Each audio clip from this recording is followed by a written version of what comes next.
Okay, guys, so a lot of you were having some difficulty measuring delta t, so I wanted to post this to review with you. Just a quick tutorial on how to do delta t. And we have this in our notes from the day that we did the EKGs in class before we went away on break. And then it's also written in your lab book, but I'm going to give you kind of a simplified version, and then we'll get into it with a little more detail, just to help you get into it. Because a lot of times people get, they think a little bit too much into it, I think, and it makes it harder than what it really is. So just remember, delta t is just how long is it from one thing to another. So what I've drawn here is the EKG, 2 cardiac cycles. There's one, there's the other. And in order to get the heart rate, we need to find the delta t, or the change in time, how long it was from one R to the next R. The line was meant to go right through that R, so just pretend that it did go right through that R. So if you just look at this, 1 second here for this R, 2 seconds here for this R, what's the delta t? And you're probably saying to yourself right now, out loud, 1, right? 1 second. So the delta t here is 1 second. So we do 60 divided by the delta t, so 60 divided by 1 to get an answer of 60, and that gives us beats per minute. Okay. And that would be a typical, normal kind of resting heart rate. Anywhere from 60 to 80 or something like that is typical. It depends on if you had caffeine, it might go up a little bit more. So that's a nice, typical, normal delta t. But let's say that we're trying to measure stuff that aren't really on these nice little lines. So we're going to draw more thick lines between here. So between the 1 and the 2, there should be, let's say, 5 big boxes. 1, 2, 3, 5. So each of these is going to be 0.2. That's just kind of the standard. For most of the times you zoom in onto an EKG, it'll be probably 0.2. So this would be 1.2, 1.4, 1.6, 1.8, and then we're at 2.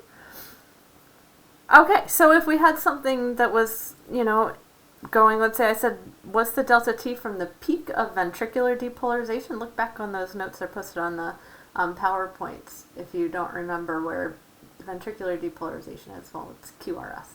But the peak of it is at the R. And then let's find one that's right on the line. So let's say, how long is it from the peak of ventricular depolarization to the very beginning of atrial depolarization? That's at the P right there. So that's right on the 1.6. So how long was that? From the 1, which is where this R is, to the 1.6. The difference there is 0.6. So that would be the delta T for that.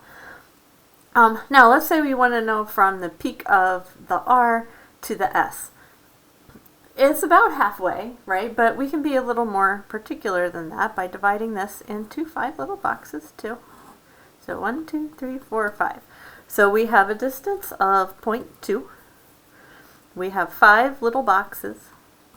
So 0.2 divided by 5 gives us 0.04. That means that this is 1, this is 1.04, this is 1.08, this is 1.12, 1.16, 1.2. You could do it that way. It's a little bit painstaking if we're, trying to go from one R to the other, say. But you can. You can just count how many little boxes, so 1, 2, 3, 4, 5. For this total, or from R to S, we got 1, 2.5. So we would do 2.5 little boxes times 0.04. I'm going to need my calculator for that. Hold on. Let me figure that out. 2.5 times 0.04 is 0.1. Which I could have estimated, because it's about halfway between 1 and 1.2. Half of that is 0.1. I could have estimated it that way too. But it's better to use this because then we can carry it out all the way through the entire EKG. Now, nobody's asked me about amplitude, but just in case you are having any difficulties with amplitude, let's change colors. Amplitude is just literally reading straight across. So let's say this is at the 0 mark. Let's say this is the 0.5, say, and there will be 5 little boxes in there. Oops, 1, 2, 3, 4, 5. So each one would be 0.1, oops, 0.1, 0.2, 0.3, 0.4, 0.5. So the amplitude of R would be 0.5. For Q and S, it would be negative 0.1.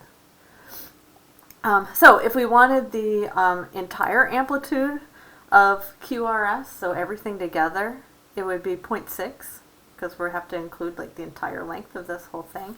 If we want to get the net QRS for that, we need to subtract Q and S because they are negative. So we would do 0.5, which is the amplitude of R, minus 0.1, which would be the amplitude of Q, minus 0.1, which is the amplitude of S, and we would get a 0.3.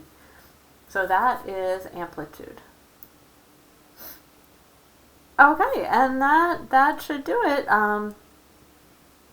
for the exercise that was due yesterday, but if you're a little late, that's fine. I'm not going to be grading anyway till tomorrow probably. So here you go.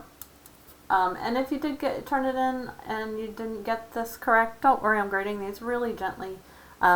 Just making sure that you understand the concept. That's the important part. Not so much being nitpicky on my part about having every little thing right. Just watch this video if you had any trouble with it. If not, then you can use this for review too. Okay.